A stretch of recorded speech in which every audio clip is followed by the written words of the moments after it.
Fundamental rule bare act book departmental tests paper code 1, 8, 31, 41, 78, 86, 105, 138, 148 పరీక్షలలో సిలబస్గా ఉంది. ఇందులో మొత్తం 130 రూల్స్ ఉన్నాయి. ఈ వీడియోలో ముఖ్యమైనటువంటి అంశాలైనటువంటి డిస్మిసల్, రిమూవల్, సస్పెన్షన్కి సంబంధించిన రూల్స్ అయినటువంటి రూల్ నెంబర్ 52 నుండి 55 వరకు ఉన్నటువంటి ముఖ్యమైనటువంటి అంశాలను వివరించుకొని ప్రీవియస్ ప్రశ్నాపత్రాలలో ఈ రూల్స్కు సంబంధించి అడిగిన ప్రశ్నలకు బేర్ యాక్ట్ బుక్ ద్వారా జవాబులను గుర్తించడం ప్రాక్టికల్గా తెలుసుకుందాం.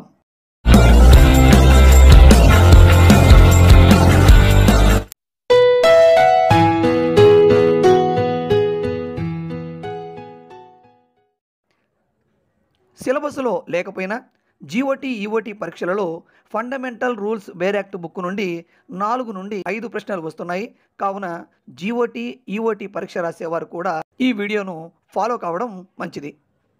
FR 52 dismissal and removal. ఈ ఫండమెంటల్ రూల్ 52లో గవర్నమెంట్ సర్వెంటు డిస్మిసల్, రిమూవల్ గురించి తెలియజేశారు. Seize of pay and allowances from the date of dismissal or removal order. Dismissal లేదా రిమూవల్ ఆర్డరు ఇచ్చిన తేదీ నుండి ఆ ఉద్యోగికి చెల్లించబడే పే అండ్ అలవెన్సెస్ని సీజ్ అంటే నిలిపి వేయడం జరుగుతుంది. డిస్మిసల్ ఆర్ రిమూవల్ రెండు కూడా CCA రూలులోని రూల్ నెంబర్ 9 ప్రకారం మేజర్ పెనాల్టీస్గా పరిగణించబడతాయి. డిస్మిసల్ అయినటువంటి గవర్నమెంట్ సర్వెంటు ఫ్యూచర్లో గవర్నమెంట్ ఎంప్లాయ్మెంట్కి డిస్క్వాలిఫై అవుతాడు. అయితే రిమూవల్ అయినటువంటి గవర్నమెంట్ సర్వెంట్ మాత్రం ఫ్యూచర్లో గవర్నమెంట్ ఎంప్లాయ్మెంట్ పొందే అవకాశం కలిగి ఉంటాడు. FR 53 subsistence allowance. ఈ ఫండమెంటల్ రూల్ 53లో సస్పెన్షన్ మరియు సబ్సిస్టెన్స్ అలవెన్స్కి సంబంధించిన అంశాలు ఇవ్వడం జరిగింది. ఏపీ CCA రూల్స్లోని రూల్ నెంబర్ 13 ప్రకారం ఉద్యోగిని సస్పెండ్ చేయడం జరుగుతుంది. ఒక గవర్నమెంట్ సర్వెంట్ని గరిష్టంగా 2 సంవత్సరాల వరకు మాత్రమే సస్పెండ్ చేయడం జరుగుతుంది. FR 53(1) of A subsistence allowance payable. ఉద్యోగి సస్పెండ్ అయిన కాలానికి హాఫ్ పే లీవ్ శాలరీకి సమానంగా సబ్సిస్టెన్స్ అలవెన్స్ దీనికి ప్రపోర్షనేట్గా DA, ఫుల్ పే ఆధారంగా HRA, CCAలు చెల్లించడం జరుగుతుంది. ఉదాహరణకు 40,000 రూపాయల బేసిక్ పే తీసుకుంటున్నటువంటి ఉద్యోగి సస్పెండ్ అయినట్లయితే 20,000 రూపాయలు సబ్సిస్టెన్స్ అలవెన్స్ చెల్లించబడుతుంది. దీనికి DA, ఫుల్ పే అంటే 40,000 రూపాయలకి HRA, CCAలు చెల్లించడం జరుగుతుంది. Review of suspension.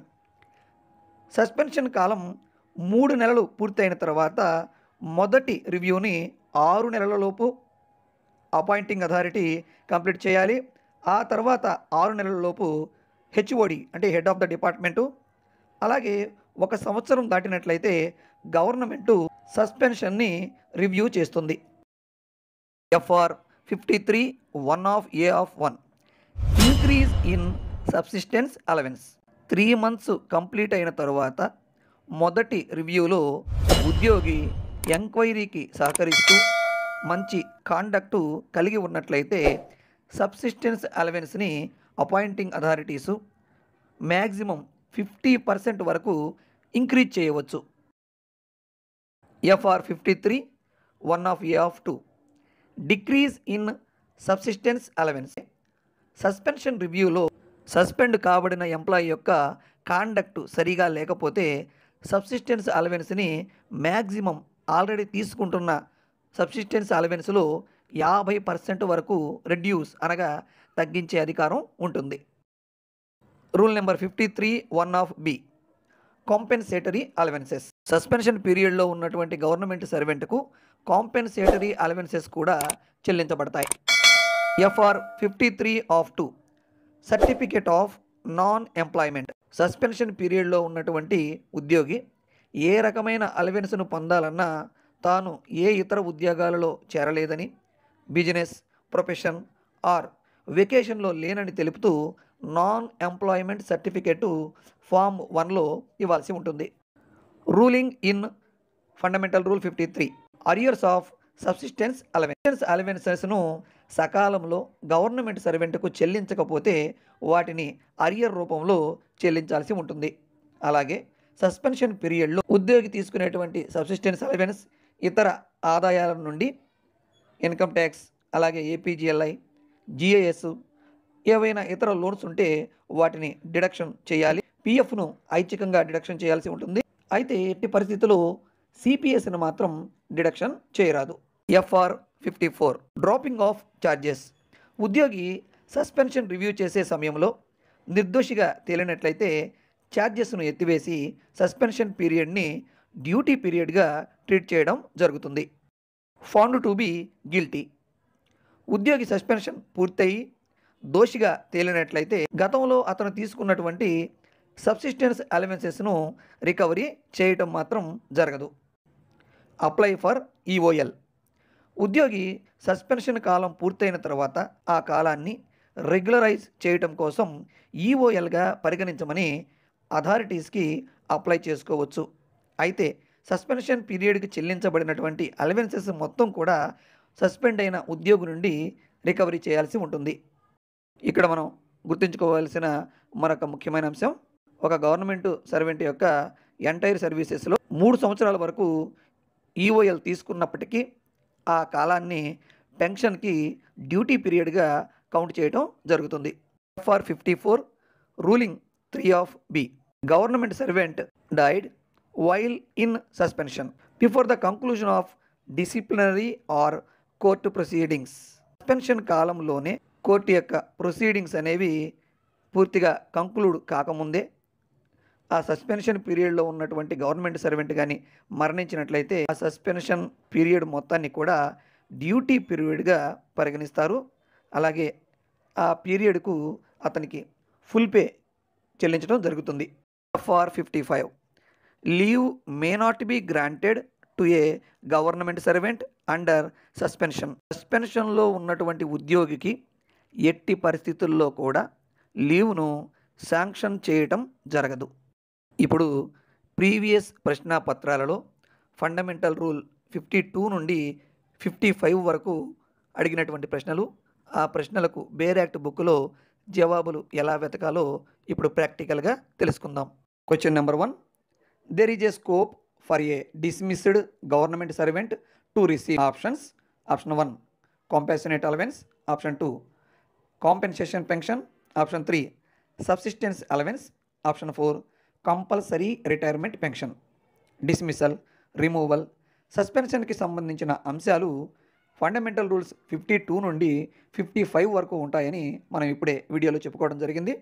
FR 9 of 27 గమనించినట్లయితే పేని కానీ లీవ్ శాలరీని కానీ డ్రా చేయలేని గవర్నమెంట్ సర్వెంట్కి ఇచ్చే మంత్లీ గ్రాంట్నే సబ్సిస్టెన్స్ అలవెన్స్ అంటారు అని తెలియజేయబడింది. డిస్మిస్ అయిన ఉద్యోగి ఇప్పుడు చెప్పుకున్న పరిస్థితిలోనే ఉంటాడు కాబట్టి ఈ ప్రశ్నకు జవాబు ఆప్షన్ 3 సబ్సిస్టెన్స్ అలవెన్స్ అవుతుంది. Question number 2, leave should not be granted to an employee while under suspension as per fundamental rule. Option 1 FR 55, option 2 FR 56, option 3 FR 57, option 4 FR 58. Suspension గురించి ఫండమెంటల్ రూల్స్లో ఎఫ్ఆర్ 52 నుండి 55 వరకు ఉంటుందని మనకు తెలుసు. కాబట్టి ఇచ్చిన ఆప్షన్స్ ప్రకారం ఆప్షన్ 1 ఎఫ్ఆర్ 55 ఆన్సర్ కావాలి. ఎందుకంటే మిగిలిన 3 ఆప్షన్స్ కూడా ఎఫ్ఆర్ 56, 57, 58లుగా ఉన్నాయి. ఒకసారి ఎఫ్ఆర్ 55ని ఓపెన్ చేసి మనం డౌట్ని క్లియర్ చేసుకుందాం. ఎఫ్ఆర్ 55లో leave may not be granted to a government servant under suspension అని ఉంది. ప్రశ్నలో కూడా ఇదే అంశం ఉంది కాబట్టి ఈ ప్రశ్న యొక్క జవాబు ఆప్షన్ 1 ఎఫ్ఆర్ 55 అవుతుంది. Question number 3, the fundamental rule which contain the provision for conversion of suspension period treated as not on duty into leave of any kind due if government servant desires. Option 1 FR 22 of 2, option 2 FR 53 of 2, option 3 FR 52 of A of 1, option 4 FR 54 B of 7. ప్రశ్నలో ఏ rule ప్రకారం suspension పీరియడ్ని not duty period అంటే ఈఓఎల్గా government servant మార్చుకోవచ్చు అని అడగడం జరిగింది. Suspension గురించి fundamental రూల్స్లోని 52, 55ల మధ్య ఉంటుంది కాబట్టి ఆప్షన్ 1 జవాబు అయ్యే అవకాశం లేదు. కావున ఎఫ్ఆర్ 52, 53, 54లను ఓపెన్ చేసి చూద్దాం. ఎఫ్ఆర్ 54 ఆఫ్ బి ఆఫ్ 7ని గమనించినట్లయితే సస్పెన్షన్ పీరియడ్లో ఉన్నటువంటి ఉద్యోగి సస్పెన్షన్ కాలం పూర్తయిన తర్వాత ఆ కాలానికి ఈఓఎల్ మంజూరు చేయమని సంబంధిత అధికారులకు మనవి చేసుకోవచ్చు అని తెలియజేయడం జరిగింది. కాబట్టి ఈ ప్రశ్న యొక్క సమాధానం ఆప్షన్ 4 ఎఫ్ఆర్ 54 బి ఆఫ్ 7 అవుతుంది. Question number 4. If the period of suspension has been prolonged due to reasons attributed to the government servant, the competent authority may reduce the subsistence allowance as per FR.